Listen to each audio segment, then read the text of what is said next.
उन्हें निमंत्रण अवश्य ही देना। हाँ, माँ जी से अवश्य कह दूंगी। पर बहन, मेरे मन में एक बात बहुत दिनों से घूम रही है कि यज्ञ क्यों किया जाता है? क्या इससे व्यर्थ की बर्बादी नहीं होती? बताऊंगी, सब बताऊंगी। पर क्या आज सारे बते खड़े होके होंगे, बैठने को नहीं कहोगे? ओह सॉरी, मैं तो भूल ही गई। आओ बैठो। अब तुम मुझे यह बताओ कि तुम बर्बादी किसे कह रहे हो? देखो बहन, यज्ञ में जो घी, सामग्री, मेवा आदि पदार्थ डाले जाते हैं, वह यदि किसी व्यक्ति को मिल जाए तो बहुत लाभ होगा। अग्नि में डालकर नष्ट करना क्या बुद्धिमानी है? देखो बहन, पदार्थ विद्या व विज्ञान के अनुसार किसी भी पदार्थ का नाश नहीं होता। हाँ, पदार्थ का रूप अवश्य ही बदलता है।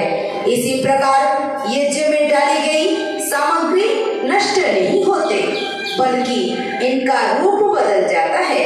कुछ धुएं के रूप में, कुछ भस्म के रूप में और कुछ गैस के रूप में सूक्ष्म रूप से फैलकर वायु के साथ दूर दूर तक सुगंधित फैलता है। परंतु बहन, इस महंगाई के जमाने में घी, बादाम, केसर आदि को जलाना बुद्धिमानी तो नहीं? हाँ, यदि केसर, कस्तूरी आदि को घर के किसी कोने में रख दिया जाए तो घर अवश्य सुगंधित होता। फिर वही बात, अरे भाई, इन पदार्थों से निकली सुगंधि में इतना सामर्थ्य कहाँ कि घर में विद्यमान अशुद्ध वायु को बाहर निकालकर शुद्ध वायु का प्रवेश करा सके।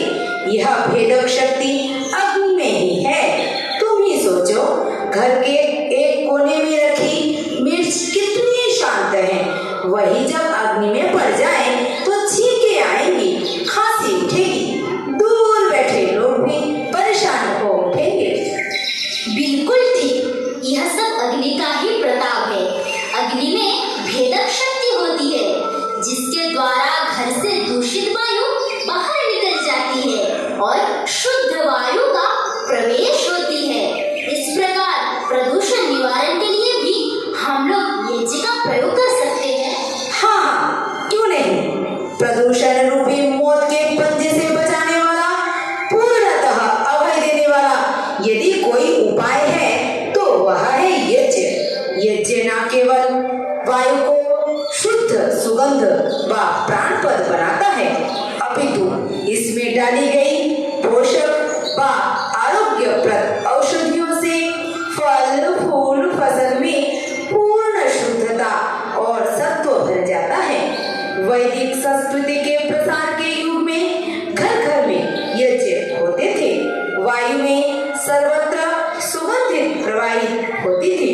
नदियों में स्वच्छ जल का प्रवाह होता था। सारी भूमि हरी भरी, सुजला सुफला और शस्य श्यामला थी। प्रदूषण का कहीं नामो निशान न था। परंतु बहन, मैंने तो यह भी सुना, यज्ञ की धूम्र से कार्बन डाइऑक्साइड गैस उत्पन्न होती है। अब तो पर्यावरण की शुद्धि असंभव होगी।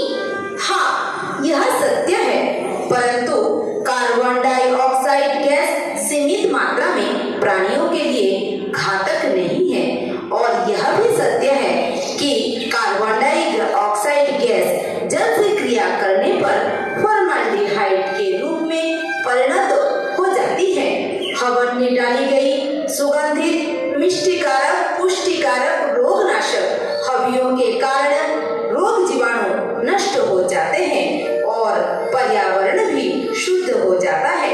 जर्मन के डॉक्टर टेलर आदि अपने प्रयोगों द्वारा यह सिद्ध कर चुके हैं कि अग्नि में मीठे की आहुति देने से टीबी के कीटाणु नष्ट हो जाते हैं। इसी प्रकार अन्य औषधियों का भी प्रभाव लाभदायक होता है, हानिकारक नहीं। बहन, आपकी बातें तो बहुत तथ्यपूर्ण हैं। आप मुझे संक्षेप में यज्ञ शब्द का अर्थ भी बता दीजिए।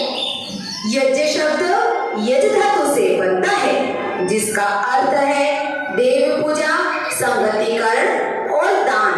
यदि मैं इसकी विस्तृत व्याख्या में ना जाऊं तो बहन तुम इतना ही समझ लो कि संसार में जितने भी परोपकार कर्म हैं वे सभी यज्ञ के अंतर्गत आते हैं। हम यदि बूढ़े माँ बाप की सेवा कर रहे हैं, घर आए अतिथि की सेवा कर रहे हैं तो वह भी यज्ञ है। इन यज्ञों को महायज्ञ कहा गया और इनमें यदि आलस्य आ जाए तो बड़े जनों की संतुष्टि नहीं हो पाएगी। बहन, इस प्रकार के महायज्ञ कितने होते हैं? शास्त्रों में महायज्ञ को 5 महायज्ञ होता है और मनु महाराज जी कहते हैं कि प्रत्येक मनुष्य को इन 5 यज्ञों को अवश्य करना चाहिए। तो क्या बहन, जो यज्ञ नहीं करता वह पाप का भागी होता है? हाँ, बिल्कुल ठीक। तुम्हारे जैसे प्रश्न उठाते हुए उत्तर में महर्षि दयानंद जी सत्यार्थ प्रकाश में लिखते हैं कि जिस मनुष्य के शरीर से जितना दुर्गंध होता है उससे वायु और जल उतना ही बिगड़ता है। अतः प्राणियों के अनेक रोग होने से उस मनुष्य को उतना ही पाप लगता है। इसलिए उस पाप के निवारणार्थ उतना सुगंध व उससे अधिक वायु और जल में फैलाना चाहिए। खिलाने पिलाने से तो केवल एक व्यक्ति को सुख विशेष होता है। जितना घृत और सुगंधादि पदार्थ एक मनुष्य खाता है उतने द्रव्य के होम से लाखों मनुष्य का उपकार होता है। इसलिए हवन करना और रोज हवन करना अत्यावश्यक है। बहन, अब तक मैं बहुत अंधकार में थी। आपकी बातें सुनकर मैं सोच रही हूँ कि अब तो मुझे भी रोज यज्ञ करना चाहिए। आप मुझे सिखाओगे ना? हाँ, क्यों नहीं। मैं कन्या निर्माण गुरुकुल लालवागड़िया में पढ़ती हूँ। तुम चाहो तो गर्मियों की छुट्टी में वहाँ आना और यह कार्य तुम सहज रूप से सीख जाओगे। हाँ, और आप आर्य समाज में आएंगे ना? वाह बहन, नेकी और पूछ-पूछ, मैं अवश्य आऊंगी। अच्छा, तो मैं फिर चलती हूँ, तुम्हारी प्रतीक्षा करूंगी। नमस्ते। नमस्ते।